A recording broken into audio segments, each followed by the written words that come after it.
शादियों के सीजन की शुरुआत हो चुकी है। अब 12 नवंबर से 16 दिसंबर के बीच देश में करीब 48 लाख शादियां हैं। ऐसे में अब सवाल ये है कि इन शादियों से कितना फायदा कारोबारियों को होगा। क्या हाजिर में सोने चांदी की मांग, घरेलू मांग बाजार में बढ़ने वाली है? साथ ही अमेरिकी चुनाव के बाद से सोने चांदी में जो करेक्शन या गिरावट कहें, जो गिरावट आई है, इससे क्या खरीदारी बढ़ेगी? क्या बम्पर वेडिंग के सीजन में होगी खूब गोल्डन शॉपिंग? यही आज इस खास पेशकश का मुद्दा है। मैं हूं विश्व मोहन और हमारे साथ 3 खास मेहमान हैं जो आज आपको बताने वाले हैं कि इस वेडिंग सीजन में सोने चांदी की किस तरह की डिमांड रहने वाली है, भाव को लेकर उनका क्या अनुमान है, आगे भाव क्या और भी गिर सकते हैं क्योंकि 6,000 रुपए से ज्यादा ऑलरेडी रिकॉर्ड से सोना सस्ता हो चुका है। 13,000 रुपए से ज्यादा सस्ती चांदी हो चुकी है रिकॉर्ड से। क्या और भी गिरावट बाकी है या गिरावट पूरी हो चुकी है? तमाम मुद्दों पर आज हम चर्चा करेंगे। 3 मेहमान हैं। सबसे पहले उनसे आपका परिचय करवा दें। हमारे साथ मनोज झा हैं, एमडी हैं कामाख्या ज्वेल्स के। पंकज अरोड़ा हैं, प्रेसिडेंट हैं, नेशनल प्रेसिडेंट है AIJGF के और साथ ही नेशनल ज्वाइंट सेक्रेटरी भी है कैट के। और साथ ही हमारे साथ सुगंधा सचदेव हैं, फाउंडर हैं SS वेल्थ स्ट्रीट की। आप तीनों मेहमानों का बहुत बहुत शुक्रिया। सबसे पहले पंकज जी, शादियों का सीजन है, काफी लंबी लिस्ट होगी लोगों की और करीब करीब जो आप लोगों के एस्टिमेट है, कुल शादियों के बजट में 15% खरीदारी का समय आपको लगता है जो गिरावट आई है खरीदारी का समय है। सुगंधा जी, आपको क्या लगता है, क्या जो करंट भाव है सोने का, यहाँ से और करेक्शन की संभावना आपको दिख रही है या अब गिरावट पूरी हो चुकी है? Good evening Vishwa Mohan ji, thanks for having me on your show. मुझे लगता है अभी शॉर्ट टर्म के लिए गिरावट पूरी हो गई है। $2800 का लेवल एक बहुत स्ट्रॉन्ग रेजिस्टेंस था, वहीं से हमने गोल्ड में ऑलमोस्ट 8% तक की करेक्शन आते हुए देखी है। बट अब अगर देखें तो $2540 एंड 73,500 मार्क शॉर्ट टर्म में एक सपोर्ट एरियाज हैं। मैं ये नहीं कहूंगी कि करेक्शन ओवर हो गई है, but yes for the near term मुझे लगता है यहाँ से एक रीबाउंड देखने को मिलेगा और हायर लेवल से दोबारा से सेलिंग प्रेशर देखने को मिलेगा। सो जो शॉर्ट टर्म ट्रेडर्स हैं उनके लिए बाइंग की अपॉर्चुनिटी है, बट लॉन्ग टर्म इन्वेस्टर्स मुझे लगता है अभी भी वेट कर सकते हैं। मुझे लगता है ये पेन और थोड़ी सी बढ़ सकती है। गोल्ड में अगर हम देखें तो पिछले साल के लास्ट क्वार्टर से अब तक हमने कंसेक्यूटिवली गेन्स आते हुए देखे थे। इनफैक्ट वो 4 कंसेक्यूटिव क्वार्टर्स हमने स्ट्रॉन्ग गेन्स बनते हुए देखे। ऑलमोस्ट 30% से भी ज्यादा तक गोल्ड के प्राइसेस बढ़ गए थे और चांदी के प्राइसेस अभी हमने ऑलमोस्ट इस साल 41% तक की तेजी आते हुए देखी। सो ये एक हेल्दी करेक्शन है बिकॉज लॉन्गर टर्म ट्रेंड अभी भी परसिस्टेंट अप ट्रेंड बना हुआ है गोल्ड में। बट अभी मुझे लगता है जो साइकोलॉजिकल रेजिस्टेंस था गोल्ड में 80,000 मार्क डोमेस्टिक मार्केट में एंड $2,800 इंटरनेशनल मार्केट में, उसी ने प्रॉफिट बुकिंग को ट्रिगर किया है। इसके साथ साथ हम अगर और कारणों की बात करें तो डॉलर इंडेक्स में जो हमने काफी तेजी आते हुए देखी है, dollar index is surge to 1 year high, वो काफी हद तक गोल्ड के प्राइसेस को सप्रेस कर रहा है। अभी बहुत ज्यादा कंसर्न्स बने हुए हैं कि ट्रम्प के आने के बाद फिस्कल पॉलिसीज काफी एक्सपेंशनरी रह सकती है। यूएस के डेट लेवल्स जो ऑलरेडी $34 ट्रिलियन है वो और बढ़ सकता है और ट्रम्प एक हॉकिश मैंडेट को ही फॉलो करने वाले हैं, जिससे अगले साल की जो रेट्स हैं वो रिलेटिवली हायर रहेंगी। इसी वजह से हमने डॉलर इंडेक्स में काफी तेजी आते हुए देखी है और ये गोल्ड की प्राइसेस के लिए काफी नेगेटिवली इम्पैक्ट कर रहा है। सो मुझे लगता है नियर टर्म में ट्रेडर्स जरूर बाइंग कर सकते हैं बिकॉज ऑलरेडी काफी करेक्शन आ चुकी है and these are very strong support areas. But मुझे लगता है ये rebound will continue only till 76,000 to 76,500 और मुझे लगता है दोबारा से हायर लेवल से सेलिंग प्रेशर देखने को मिल सकता है। और इवेंचुअली अगर मैं इस क्वार्टर की बात करूं तो मुझे लगता है prices can slide towards level of around 72,000 to 71,700 levels. तो मुझे लगता है अभी भी इसमें ओवरऑल करेक्शन का माहौल रहेगा, बट यस नियर टर्म के लिए मेरी बाइंग की एडवाइस रहेगी। अगर ट्रेडर्स बाइंग करना चाहते हैं तो 73,500 के लेवल पर बाइंग कर सकते हैं। 73,100 का स्टॉप लॉस रहेगा। हाई साइड में 74,200 एंड 74,700 के नियर टर्म के टारगेट्स रहेंगे। These are for next week. मुझे लगता है अगले हफ्ते कुछ रिकवरी देखने के लिए को मिलेगी प्राइसेस में। सो नियर टर्म के पर्सपेक्टिव से बाइंग की जा सकती है। गिरावट आई है करीब करीब 6 से 6,500 रुपए की सोने में। ये आपके लिए खरीदारी का मौका सिर्फ नियर टर्म में है, लेकिन पूरे क्वार्टर में सुगंधा जी को लगता है कि फिर से यहाँ पर और करेक्शन दिख सकता है। वो करेक्टिंग आमतौर पे दिसंबर के महीने में होती भी है, फिर वहां से नए सिरे से नए साल में खरीदारी होती है पोर्टफोलियो मैनेजर्स की तरफ से। लेकिन चलिए, इस बार की जो गिरावट है गोल्ड सिल्वर का जो करेक्शन है और बाकी पिछले गिरावट से अगर तुलना करें सुगंधा जी, तो किस तरह से क्या अलग नजर आ रहा है इस बार की गिरावट में आपको?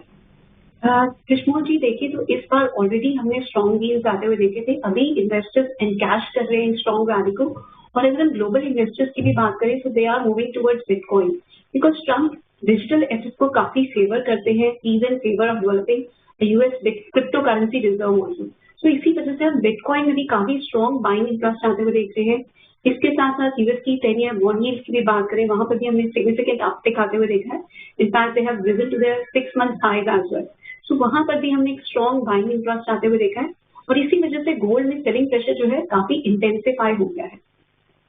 अगले साल, जैसा कि दूसरे पैनलिस्ट ने भी बात करी और मैंने भी पहले मेंटेन किया, जो इंटरेस्ट रेट का सिनारियो है वो हायर पर लॉन्गर इंटरेस्ट रेट्स रहने वाले हैं, बिकॉज डी डॉलराइजेशन का एनवायरमेंट मुझे लगता है ओवरऑल तो बना रहेगा, बिकॉज ट्रम्प प्रो अमेरिका है, अमेरिका फर्स्ट की पॉलिसीज को अडॉप्ट करते हैं।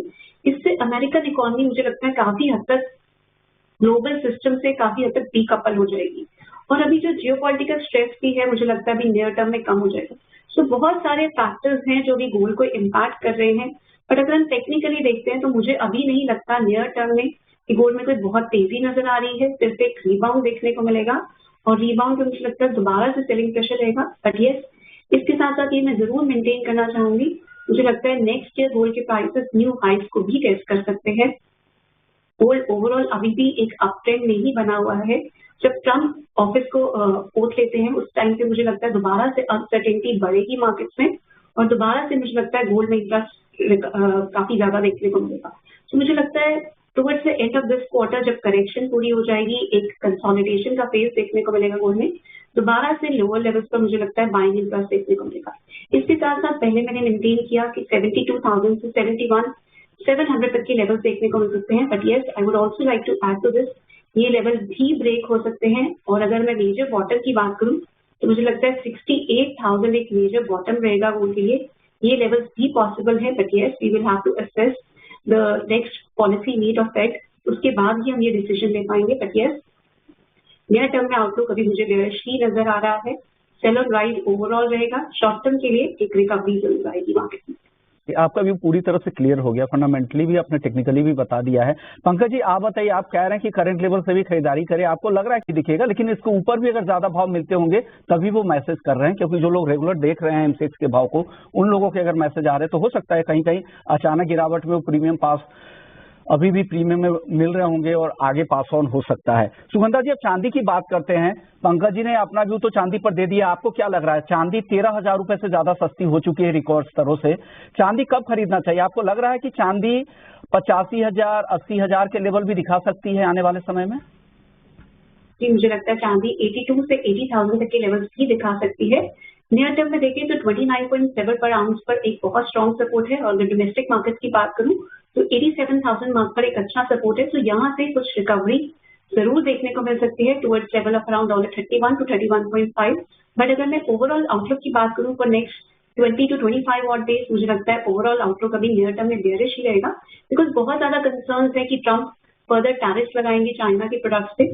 और चाइना से जो डिमांड है वो मुझे लगता है काफी वीक रह सकती है, स्पेशली सिल्वर के लिए। और हमने बेस मेटल्स पे भी इस पे काफी इम्पैक्ट आते हुए देखा है। इसके साथ साथ जो चाइना ने अपने स्टिमुलस मेजर्स अनाउंस किए हैं वो भी काफी डिसअपॉइंटिंग रहे हैं, बिलो एक्सपेक्टेशंस हैं।